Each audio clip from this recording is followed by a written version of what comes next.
Hello everyone, ఎలా ఉన్నారు అందరూ? నేనైతే చాలా బాగున్నాను.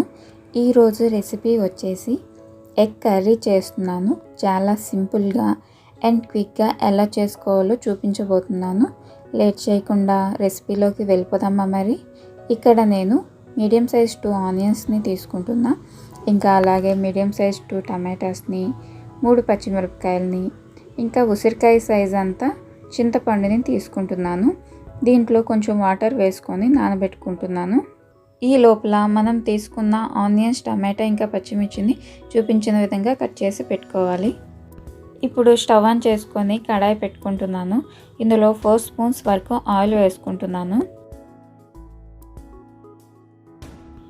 ఆయిల్ హీట్ అయ్యాక 1/2 టీ స్పూన్ ఆవాలు, 1/2 టీ స్పూన్ జీలకర్ర,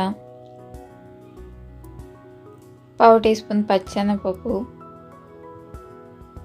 ఇంకా పెసరపప్పు కూడా 1/2 టీ స్పూన్ వేసుకుంటున్నాను. వేసుకొని అవి చిటపట అనేంత వరకు ఫ్రై చేసుకోవాలి. ఇందులో కొంచెం కరివేపాకు కూడా వేసుకుంటున్నాను. ఇవన్నీ లైట్గా ఫ్రై అయ్యాక మనం ముందుగా కట్ చేసి పెట్టుకున్న ఆనియన్స్ని వేసుకొని గోల్డెన్ కలర్ వచ్చేంత వరకు ఫ్రై చేసుకోవాలి.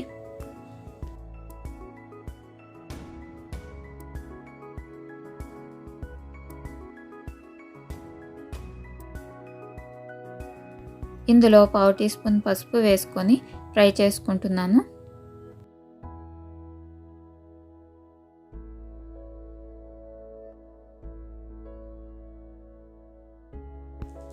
ఆనియన్స్ ఫ్రై అయ్యాయి కదా, ఇప్పుడు ఇందులో 1 spoon ginger garlic paste, cut చేసి పెట్టుకున్న గ్రీన్ చిల్లీ వేసుకొని అల్లం పేస్ట్ పచ్చివాసన పోయేంత వరకు 1 మినిట్ పాటు ఫ్రై చేసుకోవాలి.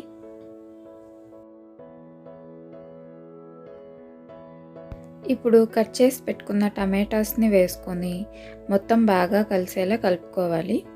ఈ స్టేజ్లో కొంచెం సాల్ట్ వేసుకుంటే టమాటాస్ తొందరగా కుక్ అవుతాయి. ఇంకా 1 స్పూన్ కారం వేసుకుంటున్నాను. ఇది మొత్తం బాగా కలుపుకొని మూత పెట్టుకొని 5 మినిట్స్ వరకు కుక్ చేసుకోవాలి.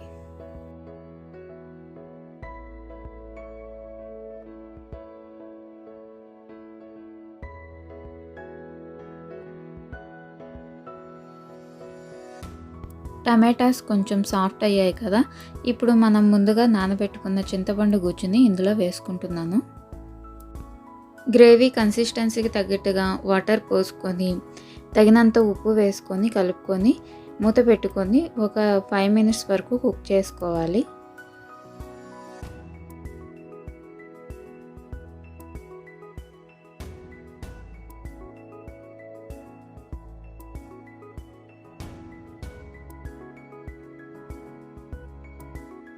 ఫైవ్ మినిట్స్ తర్వాత ఇందులో 1/2 స్పూన్ ధనియా పౌడర్, ఇంకా 1/2 టీ స్పూన్ గరం మసాలా వేసుకుంటున్నాను.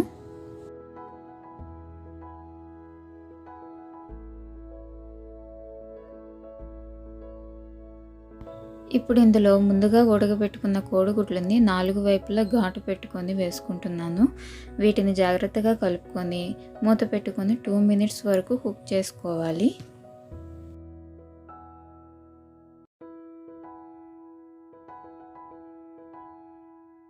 ఫైనల్గా కొంచెం కొత్తిమీర వేసుకోవాలి.